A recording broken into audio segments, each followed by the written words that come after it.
You know, when you think about trade unionism and distill it down to its purest essence, what is it really about? It's about winning justice for each other. And so being in a trade union and being part of a trade union is not just about having a good enterprise agreement that gives you a good wage and good conditions. It's not just about settling industrial disputes as they arise. It's about having a global vision of the type of world that we want. A vision where there is no poverty, where workers are not oppressed or exploited, where kids aren't hungry, instead their parents are paid a just wage and can feed and educate their kids. That's the union vision. We're a union with a tremendously acute sense of social justice. In our history, we are known around the world to be great internationalists. We are a progressive political union. We believe that there is a thing called the working class struggle, and we become and are part of, when we become workers, we are part of the working class. And so we have always, through our long history, supported the development of campaigns in the interest of social justice, democracy, against labour exploitation. And of course that's taken us to very, very many places.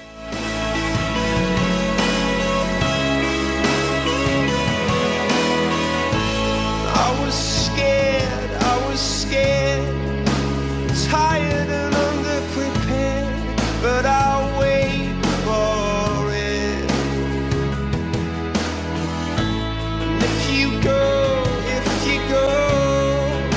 leave me down here on my own.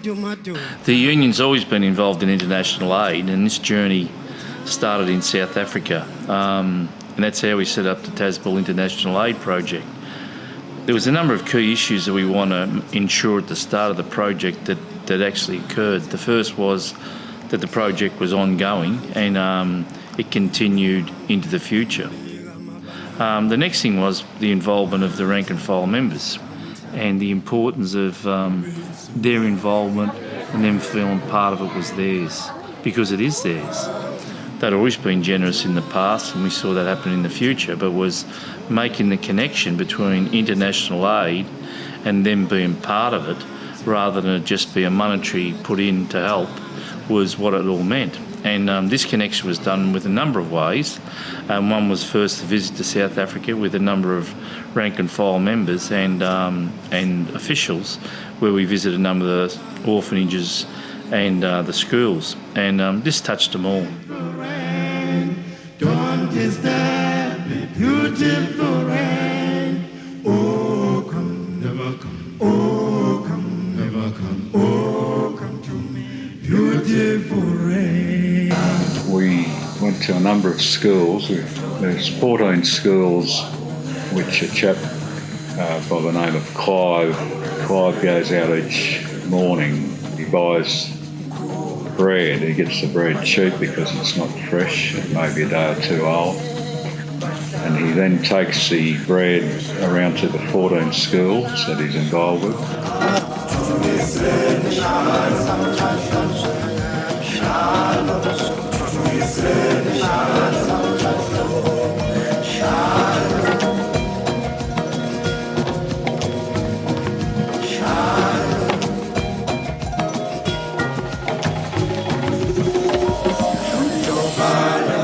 There's great capacity of the South Africans, especially the kids, to have a smile and be happy and be joyous with everything, and have got nothing. It really was an eye-opener. There's people there living like no human should live.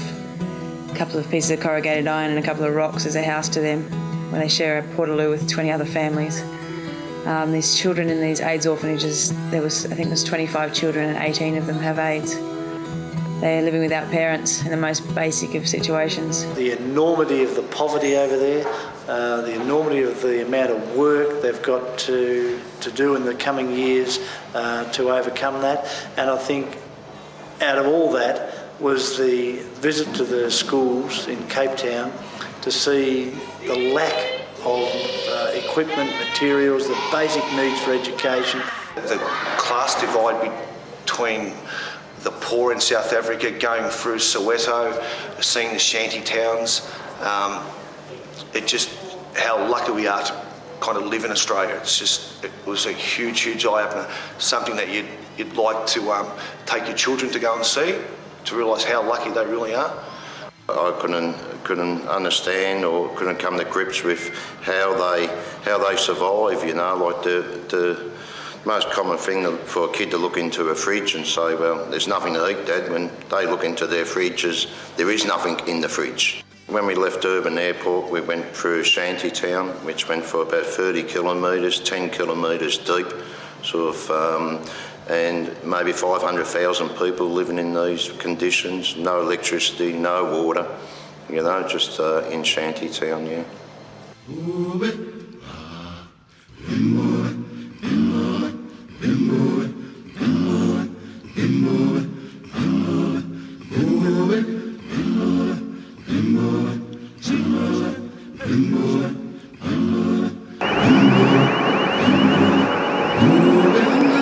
When we visit the schools in the Cape Town area, we come back not only to raise money, but we found out that they're very short on the basic school needs: pencils, books, pens, even paper to write on, and seats to sit on.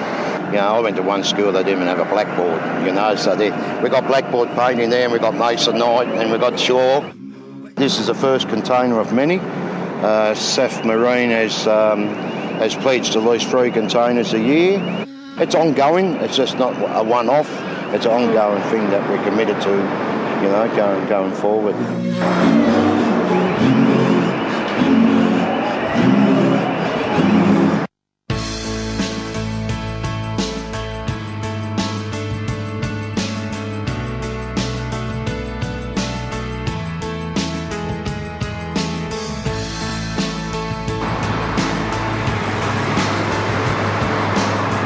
Sunday the 14th, Cheapy's Car Yard, the launch of the second container, the group photo.